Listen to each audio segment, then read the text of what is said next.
আজ আমাদের বাড়িতে চাল বাড়ন্ত।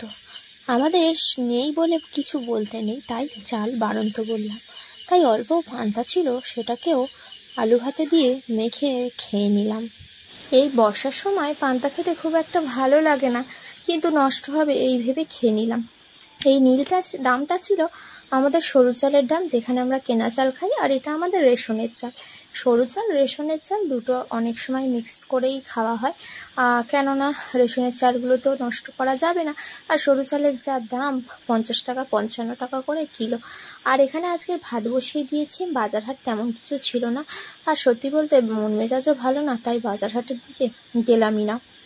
এখানে দোকান থেকে কয়েকটা 1 কিলো আলু, এই কটা বাজার করতেই চলে গেছে প্রায় 70 টাকা। এই খারাপ আলু তাও নিল তোমার 40 টাকা কিলো। আর এখানে নিয়েছি সয়াবিন, 100 গ্রাম সয়াবিন, আর এদিকে 100 গ্রাম ডাল, আর এদিকে 1 কিলো আলু। 3 রকম নিয়েছি। আর ফ্রিজে কি আছে সেটা তোমাদেরকে দেখিয়ে দিই। দেখো, কাল রাতের কিন্তু আলু ভাতে আছে। এই আলু ভাতেটাই আমি গরম করে খেয়েছি। আর এই লেবু কটা 10 টাকা নিয়েছিল, ওই জন্য শাশুড়ি মা এনেছে। আর ঝিঙে আছে কিন্তু তাজা তাজা, একদম কচি ঝিঙে, দেখতে পাচ্ছ, পড়তেই ভেঙে গেছে সব। এই কচি ঝিঙে দিয়ে সয়াবিন দিয়ে আলু দিয়ে একটা তরকারি করব, আর ভেবেছিলাম ডাল করব, কিন্তু ডাল আর করবো না। তো ডাল কেউ খেতে চায় না, তাই সয়াবিন আলু ঝিঙে দিয়ে তরকারিটা বেশ ভালো করে করব। আর এখানে দেখো, একটু বরফ জমতে দিয়েছি বেশি করে। আর এই মাছগুলো কিন্তু আমার ননদের। বরফটা কেন জমতে দিয়েছে সেটা তোমাদেরকে বলি।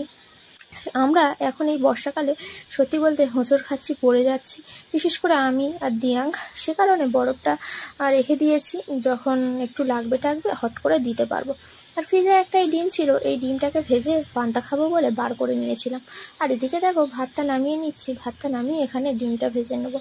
ডিম ভাজার মত আবার পাল্টে ফেললাম। ঠিক করলাম, ডিমটা যেহেতু মাছ কিছু নেই আজকে, ডিমটা দিয়াঙ্কের জন্য ভাতে দিয়ে দিই, আর আলু ভাতে পান্তা আমি মেখে খেয়ে নিই। তো সেই হিসেবে আমি ডিমটাকে দিয়ে দিলাম সিদ্ধ করতে দিয়াঙ্কের জন্য। এবার যে সরাটা, সেটা পান্তা ঢাকা বলে না, সেই সরাটা, হাঁড়ির সরাটা আর মাজা হয়নি, সেজন্য আপাতত একটা বাটি নিয়ে ঢাকা দিলাম। আরও সরা আছে, বেকার শক্তি করে লাভ নেই, সেজন্য বাটিটা নিয়ে ঢাকা দিয়েছি। যেটা সকালবেলা দিয়াঙ্ক হরলিক্স দুধ আর বিস্কিট খেয়েছিল, তো সেটা নিয়েই ঢাকা দিয়ে আপাতত চালাচ্ছিলাম। আলু ভাতাটা যেহেতু ফ্রিজে ছিল, তাই একটু ভালো করে তেল দিয়ে কষিয়ে নিচ্ছিলাম, নাহলে কেমন একটা লাগবে, তাই না বলো বন্ধুরা? ফ্রিজের জিনিস তো একটু কষিয়ে না নিলে, গরম করে না নিলে খাওয়াই যায় না। আর আমি ফ্রিজের জিনিস সত্যি বলতে খুব একটা খেতে পারি না, বাট নষ্ট হওয়ার ভয় অনেক সময় খেয়ে নিই। দেখো, এখানে আলু ভাতেটা কিন্তু সুন্দর করে আমি গরম করে নিয়েছি কড়াইতে, একদম একটু বেশি করে সরিষার তেল দিয়ে নেড়ে ছেড়ে। আর আলু ভাতেটা এমন হওয়ার কারণ কি বলো তো? প্রেশার কুকারে ভাত করেছিলাম না, সেই ভাতের আলু, তাই এমন হয়েছে। এবারে দেখো, নুন আর পান্তা নিয়ে নিয়েছি, শুকনো লঙ্কা ভেজে নিয়েছিলাম। কদিন কি হয়েছে আমার জানি না, শুধু ইচ্ছা হচ্ছে লঙ্কা খেতে, শুকনো লঙ্কা। এদিকে সয়াবিন ভিজিয়ে নিয়েছি, খাওয়া দাওয়া করে নিয়ে এগুলো কেটে কুটে নেবো। তো চলো, পান্তাটাতে নুন দিয়ে দিয়েছি, এবার সুন্দর করে মেখে আলু ভাতে দিয়ে লঙ্কা মেখে আজকের খাওয়াটা শুরু করি। তো এখানেই বন্ধুরা ভিডিওটি শেষ করব।